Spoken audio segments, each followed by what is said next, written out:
జగన్మోహన్ రెడ్డి అనే వ్యక్తి ఏకదాటిగా చేస్తున్న పని ఏంటి అంటే ప్రపంచంలో అద్వితీయమైన శక్తి ఉండేటువంటి దేవుడు కలియుగ దైవత్వం మన భారతదేశం ఒక హిందుత్వం ఇది హిందూ దేశం వెంకటేశ్వర కొండని సర్వనాశనం చేస్తున్నాడు.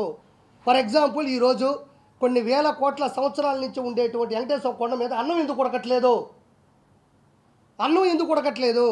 సరే పోనీలే, నేను ఒకసారి భోజనం చేస్తున్నాను, అడిగితే బాగోదు, ఒక పూటే కదా అని సర్దుకుంటుంటే ప్రతి ఒక్కరూ దయచేసి కింద కామెంట్ రూపంలో తెలియజేయండి. వెంకటేశ్వర స్వామి భోజనము ఒక్కసారైనా అంటే బయట తినేదానికి వెంకటేశ్వర స్వామి గుడి దగ్గరికి వెళ్ళి తినేదానికి తేడా ఏముంది? ఒకప్పుడు ఒక అద్భుతంగా ఉండేది ఆ పచ్చడి కానీ ఆ ముందు పెట్టే లడ్డు కానీ, ఈరోజు అది పోయింది. వాంటెడ్గా చేస్తున్నాడు. ఒకప్పుడు తిరుమల దేవస్థానం యొక్క లడ్డు అంటే ఆ లడ్డు మనం ఇంటికి తీసుకెళ్తుంటే ఊళ్ళో వాళ్ళు వెయిట్ చేసేవాళ్ళు, ఒరే ప్రసాద నాకు వచ్చి అని. ఈరోజు మా ఆఫీసులో ఉండే పని మనిషికి తిరుమల లడ్డు ఇస్తే అది తిరుమల లడ్డు కాదు అని 30 రోజులు వాదించింది నాతో. అది కాదు మా నిజంగా ఇను నిర్మలమ్మ అంటే ఉన్ననా నువ్వు కామెడీ చేస్తున్నావు, అసలు తిరుమల లడ్డు ఎట్టుంటుంది, మేము హైదరాబాద్లో ఉన్నాం కదని యాక్టింగ్ చేస్తున్నాం అంటే ఆ కవర్ తెచ్చి ఆ 2 తీసి నా దర్శనం టికెట్ చూస్తే నా నోట్లో ఊసింది. ఏందయ్యా మీ గవర్నమెంటు, వెంకటేశ్వర గుళ్ళో ఇచ్చే లడ్డు కూడా ఇంత కల్తీ అయిపోయిందంటే ఏదైతే విశిష్టత ఉంటుందో దాన్ని కావాలనే వాంటెడ్గా చెడగొడుతున్నాడు. ఈరోజు హుండీలో ఉండే డబ్బుల్ని ఇప్పుడు పాపం మంగళసూత్రాలు వేసేవాళ్ళు ఉన్నారు, మెట్లు వేసేవాళ్ళు ఉన్నారు, కమ్మలు వేసేవాళ్ళు ఉన్నారు, ఒకసారి తన ఉద్యోగంలో వచ్చిన డబ్బులు మొత్తం వేసేవాళ్ళు ఉన్నారు. పవిత్రంగా దేవుడి చెంతకెళ్లాల్సిన డబ్బులు కూడా ఈరోజు నిలువు దోపిడీ అంటారు. అంటే ఉన్న పొలంగా ఏదైతే బంగారం దాన్ని వేసేస్తారు. అది చిన్న చితక విషయం కాదు. అంటే ఆ ధర్మం ఎలా ఉందో కానీ బాడీ మీద ఉన్నంత శరీరంలో ఉండేటువంటి మొత్తం బంగారాన్ని అది ఏమన్నా ఈరోజు డైరెక్ట్గా దేవుడికి వెళ్తుందా? ఎడికి పోతుందో, ఏ ఏ ఏ చర్చిలో పెడుతున్నాడో, ఏ చర్చిలో పెడుతున్నాడో ఈరోజు ఎంత దిగజారిపోయింది. ఈరోజు పులులు ఎందుకు వస్తున్నాయి? ఎర్రచందనం కొట్టడం వల్ల ఊరి మీద పడి వస్తూ ఉంటే అవి చచ్చిపోతూ ఉన్నాడు. ఈరోజు పైన సిగరెట్లు, పాలు పొరాకులు, ఈరోజు పైన ఉండే పురోహితులు కూడా అష్టదిగ్బంధనంలో ఉండరు అతని వల్ల. ఒక దేవుడి ఓంకారనాదం పాడాలన్నా మైక్ సెట్ ఆన్ చేయాలన్నా భయపడిపోతూ ఉన్నారు. కాబట్టి నేను ఎక్కువ ఆలోచించేది ఏంటంటే ఈరోజు ఒక డ్రోన్ షాట్ పెడితే మనం తిరుమల యొక్క మ్యాప్ మొత్తం కనబడుతుంది. సో అతన్ని ఫస్ట్ అరెస్ట్ చేసేది వాళ్ళ బాబాయ్ గొడ్డల కేసులు కాదు, కరెక్ట్గా తిరుమల కేసులు అతను దొరికిపోతాడు. దయచేసి టీడీపీ గవర్నమెంట్లో తిరుమల చాలా అద్భుతమైన స్థాయిలో ఉండేది. ఒకప్పుడు ఆ కార్డ్ రైస్ కానీ ఆ సాంబార్ రైస్ కానీ ఆ లోపల దొడ్లోకి వెళ్ళినప్పుడు వాళ్ళు పెట్టే కాఫీలు టిఫిన్లు కానీ ఒక అద్భుతమైన స్థాయిలో ఉండేది. ప్రపంచం గర్వించదగ్గ అన్ని భాషలలో వచ్చేది అది. దయచేసి వెంటనే 145 సీట్ల నుంచి 150 సీట్లలో టీడీపీ జనసేన మన బీజేపీ మద్దతుతో గెలుస్తుంది.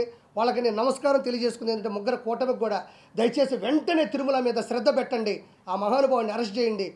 ఎవరి మతం వాళ్ళకి గొప్ప. నాకు 3 మతాలు ఒకటే సమానం.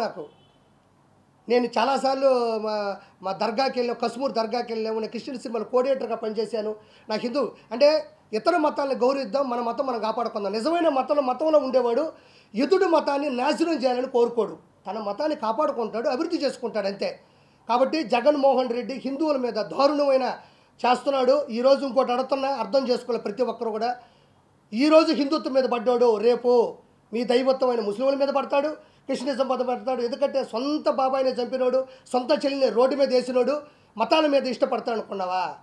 ఇష్టపడడు. దయచేసి అతన్ని అవినీతిని తగ్గిద్దాం. దయచేసి టీడీపీ ఈ యొక్క కూటమికి మనం ఓటేసి అతన్ని అంతం చేయాల్సిందిగా మనస్ఫూర్తిగా నేను కోరుకుంటున్నాను. నెక్స్ట్ వచ్చేది ఈ కూటమి ఖచ్చితంగా ప్రతి ఒక్కరూ అక్కడ మారింది, పద్ధతులు మారినాయి.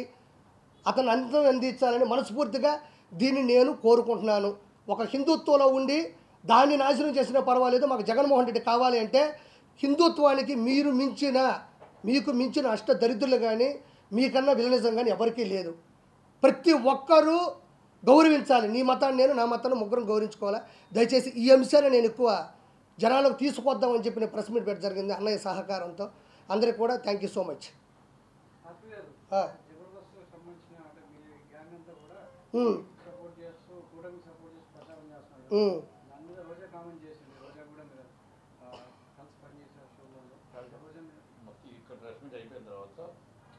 అడగండి, ఇదొక్కటి అడగండి.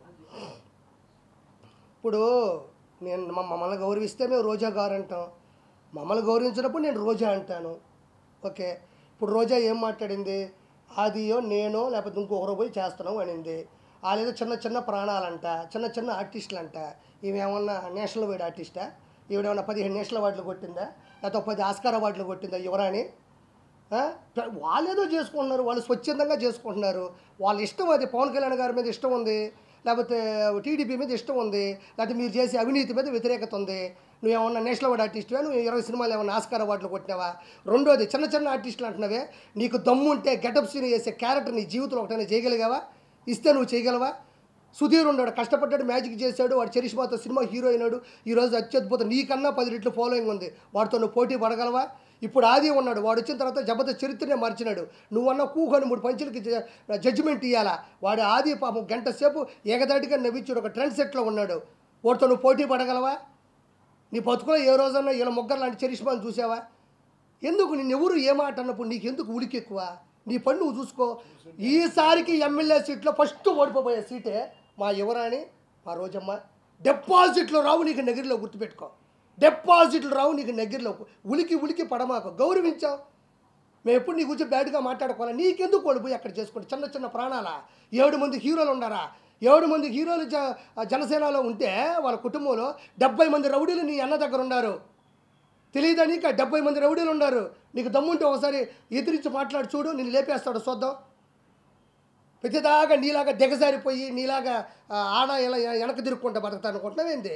వాళ్ళు స్వచ్ఛందంగా పడినారు, వాళ్ళు ఇష్టం ఉంటే ఉంటారు, లేకపోతే పోతారు. నోరు మూసుకొని నీ పబ్లిసిటీ నువ్వు చేసుకో. నువ్వు చేసినా ఓడిపోతావు, చేయకపోయినా ఓడిపోతావు. నటుకుమారని చెప్పినట్టు జనసేన కన్నా వచ్చి అక్కడ మద్దతు బలుకు, బాగుంటుంది నువ్వు నీ బతుకు. ఇంకేటన్నా వస్తుంది, రేపు ఎల్లుండో వస్తుంది. నగిరిలో ఏముంది? నేను వచ్చిన నగిరికి నీ వల్ల నేను ఎదవనైపోయినాడా? ఏముంది నగిరిలో నువ్వు చేసిన అభివృద్ధి? వారం పెడితే చాలు, నీ అంత తాళపాక అన్నమయ్యనట్టు వెళ్తుంటావు పైకి. వెంకటేశ్వర స్వామి అంటే అంత ఇష్టం, అంత ప్రేమ ఉన్నప్పుడు అన్న చేసే దుర్మార్గాన్ని ఎందుకు అడగలేకపోతున్నావు? 30 మంది కావాలి నీకు, ఒకరు కాదు. అమ్మ పెద్ద టీం నీకు, తిరుమల టీం ఉంటుంది నీకు, వేసుకొని పోతా ఉండాలా. తిరుమలకి అన్నకి సామాన్య భక్తుడు తిరుమలకి వెళ్తే నీ అన్నకి ఇష్టం ఉండదు. ఎందుకంటే పాపం వాడి దగ్గర 1 రూపాయి డబ్బులు ఉండవు, వాడు అన్నదానం తింటాడు, హుండీలో డబ్బులు లేడు పాపం. మీ అన్న 30,000 పెట్టి వెంకటేశ్వర స్వామి దగ్గరకు వచ్చినాడే గొప్పవాడు. ఉండు నీకు జూన్ 4వ తారీఖు మొత్తం అందరి లెక్కలు జాలస్తాము. హైదరాబాద్ మారుస్తుంది. జగన్మోహన్ రెడ్డి లండన్ అని పెట్టుకున్నాడు, ఎందుకంటే అదే లండన్లో విజయమాల్య ఉన్నాడు, దొందే 2 ఒకటే ఆడికి పోతాడు. మా విజయసాయి రెడ్డి ఉన్నాడు, ఏమిరెడ్డి గారి ఎంట్రీ కూడా పీకలేని విజయసాయి రెడ్డి ఏటు ఏమన్నా ఏమిరెడ్డి ప్రభాకర్ రెడ్డి గారికి పైన విజయసాయి రెడ్డి దిగినాయంటే మీ అతి చేష్టాలు, మీ ఆకురు చేష్టాలు కాబట్టి ఏమన్నా చేయగలరా మీరు? ఎవరికి? ఓహో, మనోడు అందుకే మొన్న అంటున్నాడు కాలేజీ రూమ్ అంటున్నాడు. అది ఈసారికి కూటమి వస్తుంది, అవతలోడికి ఓటం వస్తుంది. దయచేసి నేను అడిగిన ప్రణాళికల్ని చెయ్యండి. నేను నిష్పక్షపాతంగా స్వచ్ఛందంగా మాట్లాడుతున్నాను. ఈ విషయం ఎవరూ మాట్లాడాల. మన మతాన్ని మనం కాపాడుకుందాం, దయచేసి మన హిందుత్వాన్ని కాపాడుకుందాం. పైన లడ్డు ఇంత ముందులాగా ఉండాలా, అన్నదానం బాగుండాలా, ప్రపంచంలో నలుదిక్కులు వచ్చే వాళ్ళకి అన్ని ఫెసిలిటీస్ ఇవ్వాలా, అందరికీ ఉండాలా, అన్ని మతాలు బాగుండాలా. ఇది నేను మాట్లాడింది. ఈ మా అన్న నాకు ఖచ్చితంగా సీఎం రేసులో ఉండరు, గెలవాలా. 145 నుంచి 150 సీట్లు. నేను అనుకున్న పద్ధతిలో ఎక్కువ మాట్లాడాలి. ప్రతిసారి పింఛన్లే, రోడ్లు బాగుపోయిన పర్లే మాకు పింఛన్ ఇచ్చాడు. మా ఇంట్లో ఎవరికన్నా ఉద్యోగం లేదు అయినా 3,000 పింఛన్ ఇచ్చాడు. మా ఇంట్లో మా పిల్లోడు మనవుడు గంజాయి తాగుతున్నాడు అయినా నాకు పింఛన్ ఇచ్చాడు. పింఛను. ఒక కుటుంబంలో ఒక 5 మంది ఉంటే ఒక ఆవిడే ముసలావిడ ఉంటుంది, మిగతా 4గురికి కూడా పింఛన్ ఇవ్వనప్పుడు నీ పింఛన్ కుటుంబం అంతా కాపాడుతుందా? ఇప్పుడు నువ్వే ముసలావున్నామ్మా, నువ్వు డబ్బులు తీసుకునేవో, రేపు నీ బాగాలేకపోతే అంబులెన్స్ వచ్చింది, రోడ్డు బాగలేదు, ఆ రోడ్లో నేను అంబులెన్స్ తీసుకోపోతే పోయి చచ్చిపోయినావు. రోడ్లు బాగాలేవు, నీ పింఛన్ డబ్బులు నేను కాపాడుతుందా? అంబులెన్స్ వేగానే వేస్తుందా? నువ్వు ఏమైనా ఫ్లైట్ వేసుకుని వెళ్ళగలవు 3,000కి? నీ 3,000 కాదు, గుర్తుపెట్టుకో. నీ మనవరాలు చదువు కావాలా, నీ మనవుడు ఉద్యోగం కావాలా, అవతల వాళ్ళకి జాబు కావాలా, నీ ప్రాణం కూడా బాగుండాలా. ఒక్క పింఛన్ వల్లే కుటుంబాలు బాగుండవు. స్వార్థం తగ్గించుకొని అన్ని డిపార్ట్మెంట్ చెక్ చేసుకోండి. ఉంటా, సంతోషం.